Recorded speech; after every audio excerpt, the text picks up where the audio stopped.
Audio Jungle।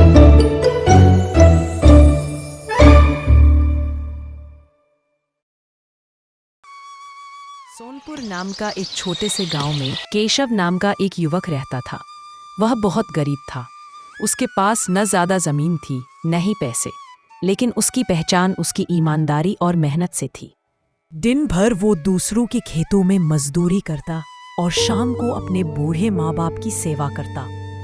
गांव वाले कहते हैं, अरे अगर सारे लोग केशव जैसे ईमानदार हो जाए तो ये गांव स्वर्ग बन जाए। लेकिन गरीबी के कारण केशव को कई कठिनाइयों का सामना करना पड़ता था।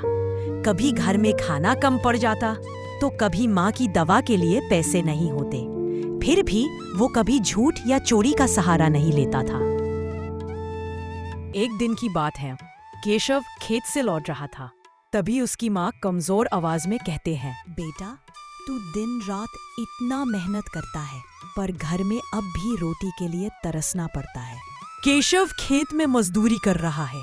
तभी केशव के पास गांव का जमींदार आता है। अरे केशव, तू इतना ईमानदार क्यों बनता है? अगर तू मेरे लिए थोड़ा झूठ बोले तो मैं तुझे दोगुना मजदूरी दूंगा। नमस्कार जमींदार जी, पैसा चाहे कितना भी बड़ा हो पर झूठ से मिला हुआ धन पेट भर सकता है, मन नहीं। जमींदार गुस्से में चला जाता है। केशव दूसरों के खेत से काम सार के जंगल के रास्ते से लौट रहा था। तभी अचानक उसे जमीन पर एक पोटली मिलती है और वो पोटली को देखकर चौंक जाता है। अरे ये किसकी पोटली है? आखिर इस पोटली में ऐसा क्या है? मैं इस पोटली को खोलकर देखता हूँ। ओह, इसमें तो सोने चांदी के गहने हैं। फिर केशव थोड़ी देर के लिए सोचता है। केशव अपने आप से कहता है, अगर मैं चाहूँ तो इस सोने और चांदी की गहना को लेकर मेरा गरीबी मिटा सकता हूँ, पर नहीं, ये मेरा नहीं है। जो चीज मेरी नहीं उसे रखना सबसे बड़ा पाप है।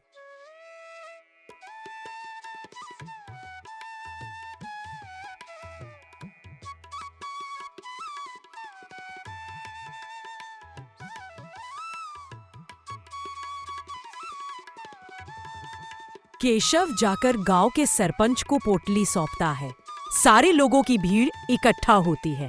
सरपंच जी, मैं गरीब हो सकता हूँ लेकिन बेईमान नहीं। मेरे माँ बाप ने मुझे सिखाया है, ईमानदारी ही असली धन है। सारे गांव वाले भीड़ में फुसुर फुसुर होती है। सच में केशव जैसा लड़का पूरे गांव में नहीं मिलेगा। ईश्वर ऐसे लोगों का साथ कभी नहीं छोड़ता। जिस व्यापारी की पोटली खोई थी वो दौड़ता हुआ आता है। देखो भाइयों, ईमानदारी भले थोड़ी देर से फल देती है पर उसका फल अमृत से भी मीठा होता है। गांव वाले एक साथ कहते हैं, सच है, केशव गांव की शान है। सच है, केशव गांव की शान है। सच है, केशव गांव की शान है। गांव वाले से तारीफ सुन के केशव मुस्कुराते हुए बोलता है, गरीबी कोई अभिशाप नहीं, बेईमानी है असली अभिशाप। जब तक सच्चाई साथ है, इंसान कभी गरीब नहीं होता।